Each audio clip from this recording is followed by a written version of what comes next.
కొత్తగూడెం జిల్లా దుమ్ముగూడెం మండలంలోని రేకుపల్లి గ్రామంలో జరుగుతున్న అక్రమ ప్రభుత్వ గుట్ట త్రవ్వకాలను రెవెన్యూ వారు నిలిపివేయాలి. ప్రజల అవసరాలకు తట్టెడు గ్రావెలకు సైతం అనుమతి ఇవ్వని రెవెన్యూ వారు ఇప్పుడు ఎందుకు మౌనంగా ఉన్నారు?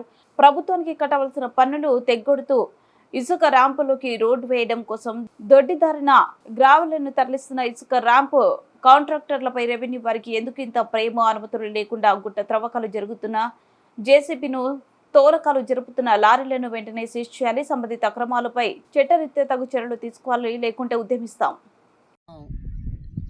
దుమ్ముగూడెం మండలం రేగుపల్లి ఊరనుకున్నటువంటి ఒక గుట్ట దగ్గర ఉన్నాం. నందూచెలకు సంబంధించినటువంటి గ్రామానికి ఉసుక ర్యాంపు రావడం జరిగింది.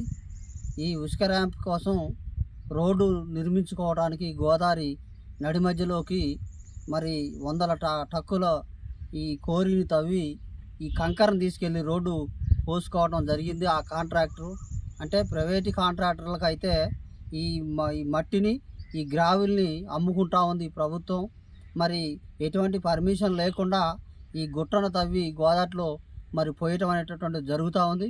ఇక్కడ ఉన్నటువంటి రేగుపల్లికి సంబంధించినటువంటి ఈ గ్రామానికి ఏదన్నా ఒక ఇంటి దగ్గర మరి గొయ్యి ఉందని చెప్పానో లేకపోతే నీళ్ళు ఆగుతున్నాయనో ఏమన్నా ఒక 4 టక్కులు కానీ 2 టక్కులు పోసుకుందామంటే మరి ఈ ప్రభుత్వ అధికారులు పర్మిషన్ ఇవ్వనటువంటి పరిస్థితి ఉంది. మరి ఈ దళిత గ్రామంలో ఉన్నటువంటి ఈ గుట్టను మొత్తాన్ని కూడా మరి ప్రైవేట్ కాంట్రాక్టర్లకి అమ్ముకున్నటువంటి వేనం మనం చూస్తూ ఉన్నాం. ఈరోజు ఇక్కడ మనం కోరి దగ్గరే ఉన్నాం. మరి ఇటువంటి పరిస్థితి మరి ఇది సరైనది కాదు. ఇది ఎందుకంటే ఇది ప్రభుత్వ భూమి అయినప్పుడు కూడా వీళ్ళు మరి పర్మిషన్ ఇవ్వటం అనేటటువంటిది సరైనది కాదు. మరి సిపిఎంఎల్ మాసులైన డివిజన్ కార్యదర్శి అయినటువంటి కొండాచార్యను నిన్న ప్రభుత్వ అధికారులకి తహసీల్దార్కి ఫోన్ చేస్తే మేము 2 టక్కులే తోలుకోమని చెప్పామని చెప్పేసి అని చెప్పడం జరిగింది. మరి 2 టక్కులు అన్నది 200 టక్కులు అయింది. ఇవాళ దానికి సమాధానం మరి దుమ్ముగూడెం తహసీల్దార్ గారు చెప్పాలని చెప్పేసి అని వెంటనే ఈ కోరిని ప్రజలకు ఉపయోగపడే విధంగా ఇక్కడ ఉన్నటువంటి దళిత కుటుంబాలకి వాళ్ళకి వాకిళ్ళల్లా ఇంటికి సదును చేసుకోవడం కోసం ఉపయోగించాలి తప్ప ఇట్లా కార్పొరేట్ సంస్థలకి కట్టబెట్టొద్దని చెప్పేసి అని మేము సిపిఎంఎల్ మాసులైన పార్టీగా మేము డిమాండ్ చేస్తా ఉన్నాం.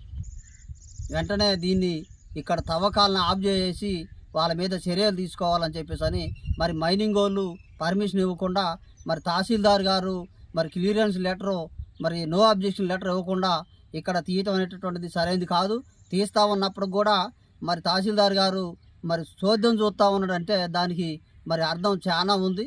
దాన్ని ఉద్దేశించి దాన్ని ఆలోచించి ఇక్కడ ఉన్నటువంటి గ్రామానికి మరి న్యాయం చేయాలని చెప్పంటే ఇక్కడ ఉన్నటువంటి ఏదైతే గ్రామం ఉందో ఇక్కడ గ్రామానికి ఉపయోగించుకోవడానికే దీన్ని వాడుకోవాలని చెప్పేసి అని వాళ్ళకే పర్మిషన్ ఇవ్వాలని చెప్పేసి అని మేము సిపిఎంఎల్ మాసులైన పార్టీగా మేము చెప్తా ఉన్నాం.